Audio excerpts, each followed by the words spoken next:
नमस्कार। मैं doctor Madhu Jain, SPC government college Ajmer, associate professor in economics.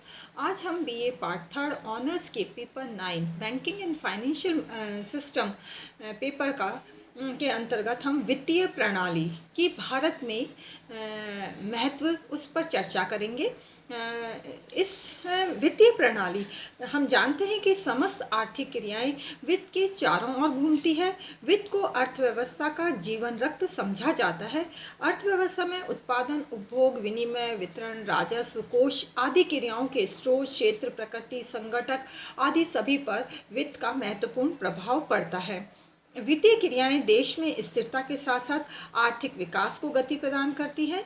वित्तीय क्रियाओं को दिशा निर्देश देने के लिए एक तंत्र की आवश्यकता पड़ती है और यही तंत्र वित्तीय प्रणाली या फाइनेंशियल सिस्टम कहलाता है। किसी भी देश में वित्तीय प्रणाली जितनी सुदृढ़ और विकसित होगी, उतना ही बचत और निवेश में वृद्धि होगी। इससे पूंजी निर्माण में वृद्धि होगी और देश के आर्थिक विकास को गति मिलेगी। वित्तीय प्रणाली का अर्थ, मीनिंग ऑफ फाइनेंशियल सिस्टम। वित्तीय प्रणाली क्या है? वित्तीय प्रणाली संस्थाओं, बाजारों, उपकरणों, सेवाओं, कार्यविधि और व्यवहारों का एक जटिल और अंतर संबंधित समूह है।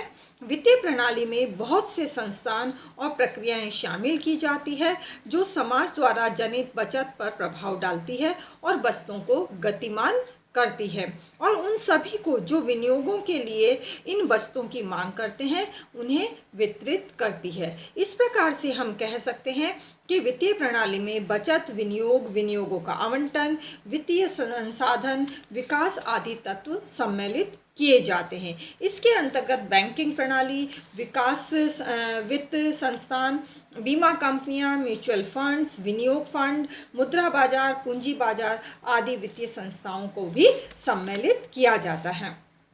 इस तरह से स्पष्ट है कि वित्तीय प्रणाली के व्यापक स्वरूप का अध्ययन करने पर हमें ज्ञात होता है कि इसमें वित्तीय संस्थाएं, वित्तीय बाजार, वित्तीय उपकरण, वित्तीय सेवाएं आदि सबको शामिल किया जाता है। वित्तीय संस्थाओं में नियामक संस्थाएं, बैंकिंग और गैर बैंकिंग वित्तीय मध्यस्थ तथा गैर वित्तीय मध्यस्थ और अन्य संस्थाएं शामिल होती है। वित्तीय बाजार दो भागों में विभक्त होता है, संगठित और असंगठित। संगठित वित्तीय बाजार में मुद्रा बाजार और पूंजी बाजार मुख्य रूप से शामिल होते हैं। असंगठित वित्तीय बाजार में देशी बैंकर, साहूकार इत्यादि को शामिल किया जाता है। वित्तीय उपकरण मुद्रा बाजार और पूंजी बाजार दोनों में अलग अलग होते हैं। वित्तीय सेवाएं भी वित्तीय प्रणाली में महत्वपूर्ण भूमिका निभाती है। Credit rating, merchant banking, leasing, वित्त, जोखिम पूंजी, फैक्टोरिंग आदि मुख्य वित्तीय सेवाएं देने वाली संस्थाएं होती है। इस प्रकार से हम जानते हैं कि वित्तीय प्रणाली की काफ़ी महत्वपूर्ण भूमिका होती है। नेक्स्ट है वित्तीय प्रणाली की संरचना, स्ट्रक्चर ऑफ फाइनेंशियल सिस्टम। वित्तीय प्रणाली में व्यक्तियों, संस्थाओं, कंपनियों और केंद्र और राज्य सरकारों द्वारा ऋण की मांग की जाती है। इसकी पूर्ति ऋण योग्य कोषों से की जाती है। वित्तीय प्रणाली में वित्त को हम निम्न प्रकार से वर्गीकृत कर सकते हैं, जैसे औद्योगिक वित्त यानी इंडस्ट्रियल फाइनेंस, कृषि वित्त यानी एग्रीकल्चर फाइनेंस, विकास वित्त यानी डेवलपमेंट फाइनेंस, सहकारी वित्त यानी गवर्नमेंट फाइनेंस। इस प्रकार से वित्तीय प्रणाली में संगठित और असंगठित वित्तीय संस्थाएं, जिन्हें बैंकिंग और गैर बैंकिंग संस्थाएं भी कहा जाता है, सम्मिलित रहती है।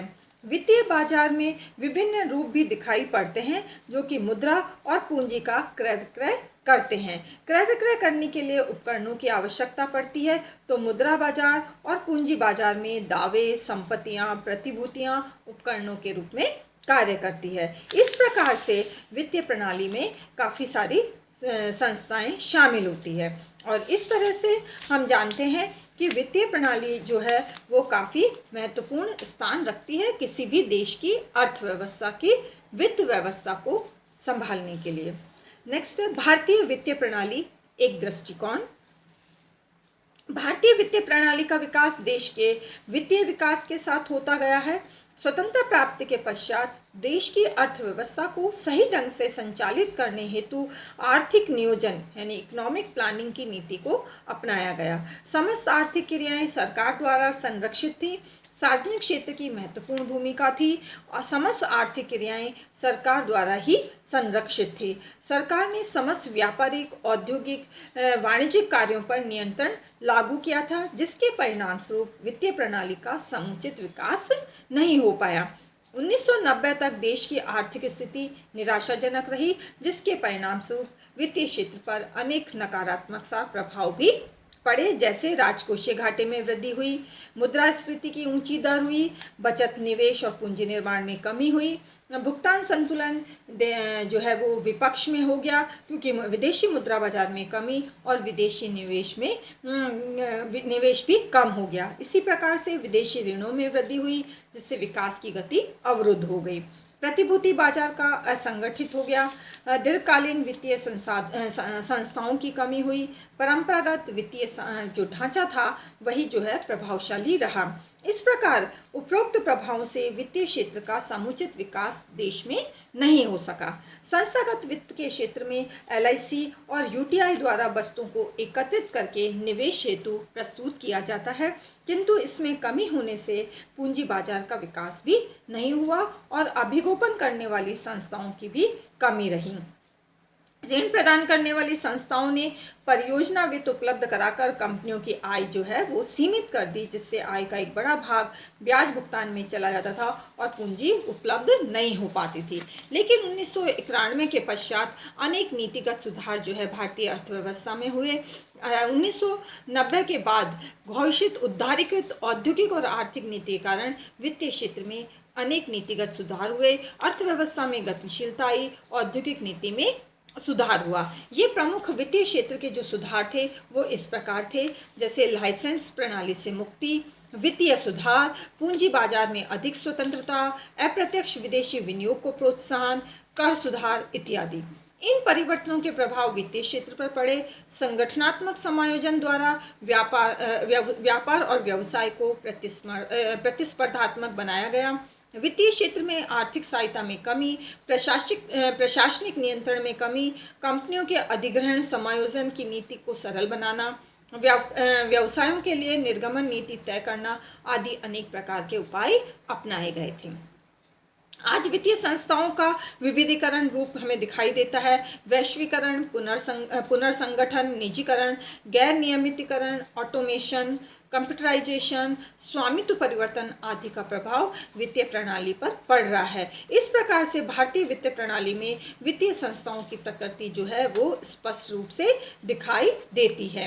अगर हम भारतीय फाइनेंशियल सिस्टम की रूपरेखा को देखें तो हम देख सकते हैं कि भारत में जो वित्तीय संस्थान है वो कई प्रकार के हैं, जैसे बैंकिंग संस्थाएं हैं, जिसमें व्यापारिक बैंक, सहकारी बैंक, पोस्ट ऑफिस, बचत बैंक है।